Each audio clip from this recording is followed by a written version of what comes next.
कभी सोचा है कि इस धरती पर जीवन चलता कैसे है? इसकी सबसे बड़ी वजहों में से एक है प्रकाश संश्लेषण। ये सिर्फ पौधों के खाने की बात नहीं है, ये वो प्रोसेस है जो हमें मतलब हम सबको सांस लेने के लिए ऑक्सीजन देती है।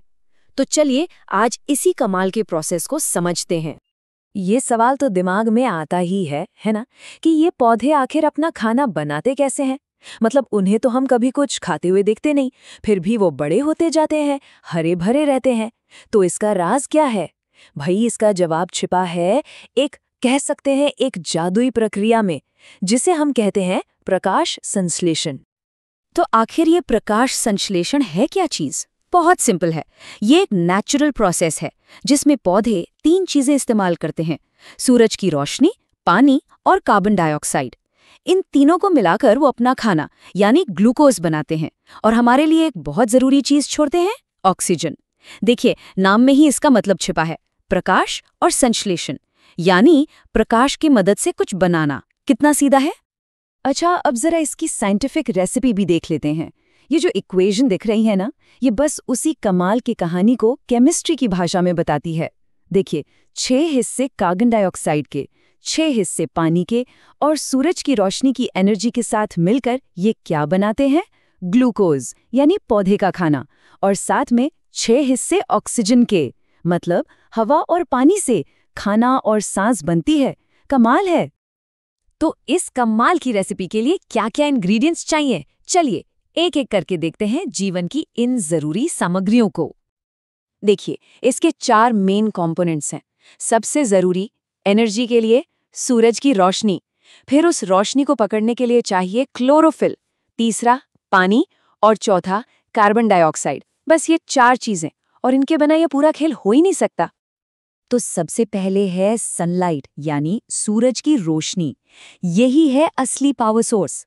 समझिए, जैसे गाड़ी को चलाने के लिए पेट्रोल या डीजल चाहिए ना, बिल्कुल वैसे ही इस पूरे प्रोसेस को चलाने के लिए सूरज की एनर्जी चाहिए।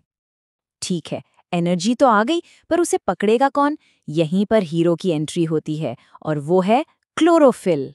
ये जो पत्तियों का हरा रंग होता है ना, वो इसी की वजह से है। यही वो पिगमेंट है जो एक सोलर पैनल की तरह सूरज की सारी एनर्जी को सूख लेता है। तीसरा इंग्रेडिएंट है पानी। ये तो हम सब जानते हैं कि पौधे अपनी जड़ों से जमीन से पानी खींचते हैं और फिर अपने तने से होते हुए उसे पत्तियों तक पहुंचाते हैं। ये एक बहुत ही जरूरी रॉ मटेरियल है। और आखिर में आता है कार्बन डाइऑक्साइड। जी हाँ, वही गैस जो हम सांस छोड़ते वक्त बाहर निकालते हैं। पौधे इसी गैस को हवा से अंदर लेते हैं। उनकी पत्तियों पर ना बहुत छोटे छोटे छेद होते हैं, जिन्हें स्टोमाटा कहते हैं। इन्हीं से वो सांस लेते हैं, कह सकते हैं। तो सारे इंग्रेडिएंट्स अब जमा हो गए हैं। अब सवाल ये है कि ये खाना बनता कहाँ है? तो चलिए जरा जूम इन करते हैं और चलते हैं एक पत्ती के अंदर की माइक्रोस्कोपिक दुनिया में, जहां असली फैक्ट्री लगी हुई है। पौधे के हर सेल के अंदर ना एक छोटी सी फैक्ट्री होती है जिसका नाम है क्लोरोप्लास्ट। असली काम यही होता है। अब इस फैक्ट्री के भी 2 खास डिपार्टमेंट हैं। पहला है थाइलोकोइड्स। इन्हें आप फैक्ट्री के सोलर पैनल समझिए, जहां लाइट रिएक्शन होता है। और दूसरा है स्ट्रोमा। ये है असेंबली लाइन, जहां डार्क रिएक्शन होता है।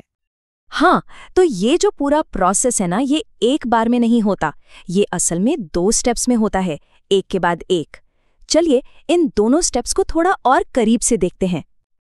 ये देखिए, दोनों स्टेजेस में क्या फर्क है।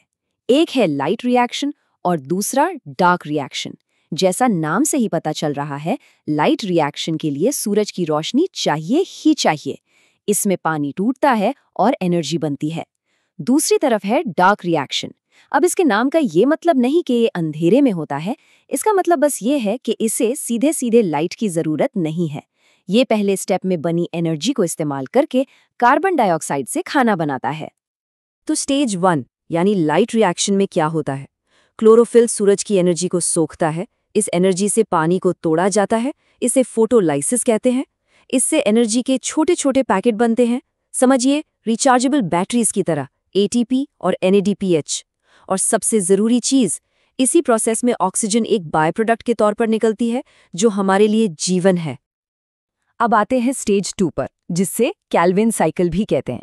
अब यहाँ पर पहले स्टेज में जो एनर्जी वाली बैटरीज चार्ज हुई थी ना, उनका इस्तेमाल होता है। पौधा हवा से कार्बन डाइऑक्साइड लेता है और उस एनर्जी की मदद से उसे ग्लूकोज यानी अपने खाने में बदल देता है। यही वो खाना है जिससे पौधा बढ़ता है, फलता फूलता है। तो ये तो हो गई पौधे के अंदर की कहानी, पर इसका हम सबके लिए, इस पूरी धरती के लिए क्या मतलब है? इसका असर कितना बड़ा है? चलिए अब जरा बड़ा सोचते हैं। देखिए, प्रकाश संश्लेषण सिर्फ एक केमिकल रिएक्शन नहीं है, ये तो जीवन का आधार है। क्यों? क्योंकि यही है जो फूड चेन की शुरुआत करता है। यही है जो वो ऑक्सीजन बनाता है जिसके बिना हम एक पल नहीं रह सकते। यही हमारे एटमॉस्फेयर में CO2 को कंट्रोल करता है और यही पूरे कार्बन साइकिल को बैलेंस में रखता है। सब कुछ इसी से जुड़ा है।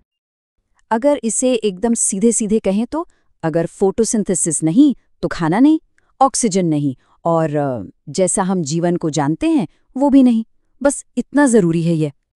तो जब हम इस कमाल के साइंटिफिक प्रोसेस को समझते हैं ना, तो हमें एक बहुत बड़ा मैसेज भी मिलता है। एक मैसेज हमारे हरे भरे भविष्य के बारे में।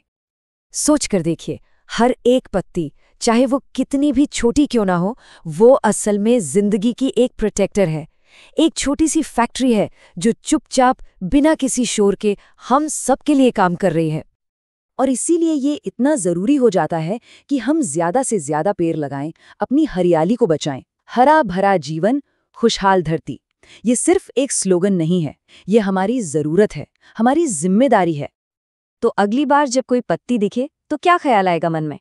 शायद अब वो सिर्फ एक हरी पत्ती नहीं लगेगी, शायद उसमें एक छोटा सा सूरज से चलने वाला पावर हाउस दिखेगा जो चुपचाप हम सब के लिए जिंदगी बना रहा है।